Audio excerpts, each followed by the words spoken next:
तो नमस्कार दोस्तों, सत्य के साथी न्यूज़ में आप सबका स्वागत है। तो उत्तर प्रदेश के वर्तमान मुख्यमंत्री श्री आदित्यनाथ योगी जी से हमारी यही विशेष अपील है कि इस समय चल रहा है धान रोपाई का सीज़न, जो कि सूखा चल रहा है। एकदम बारिश हो नहीं रही, एकदम सूखा, एकदम हड़ताल, पूरा हाहाकार मचा है भैया। भगवान के लोग सब तरस रहे हैं कि भगवान कब धरती पे आएंगे, कब बरसेंगे, तो ताकि रोपनी होगी आगे और जीवन खुशहाल होगा। अब भगवान एकदम बरस नहीं रहे, बस सरकार पे ही आसरा है। सरकार से हमारी यही विनती है कि आप प्रत्येक राशन कार्ड धारकों को खाता में आप 2-2 हज़ार रुपये बांट दीजिए, ताकि हम लोग बढ़िया से अपना पानी चला के रोप सकें।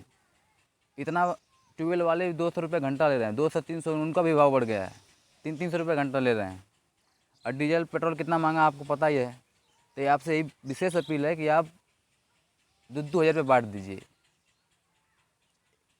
2-2 हज़ार बांट दीजिए। आपकी खेत होगी वो चौरा मत दीजिएगा। कम से कम खेत में अगर पानी चला के हम लोग रोप लेंगे 2-4 बीघा या 2-4 बिस्सा, तो खाने लायक हम लोग खुद हो जाएगा। ठीक है, खुद हो जाएगा। आपसे यही विनती है कि आप जल्द से जल्द 2-2 हज़ार रुपये बांट दीजिए, नहीं तो भगवान जुड़वा देंगे। आप पे आसरा है, भगवान तो जुड़वा ही रहे हैं। एकदम सूखा चल रहा है, पूरे आजमगढ़ ज़िले की बात मैं कर रहा हूँ। आजमगढ़ ज़िले का कई ज़िले हैं उत्तर प्रदेश में, जहाँ पे एकदम सूखा, एकदम बारिश हो ही नहीं रही है। एकदम सूखा घोषित कर दीजिए। ठीक है, आप वीडियो दबा के शेयर कर लीजिएगा। लोगों, मिलते हैं अगली वीडियो में। बाय।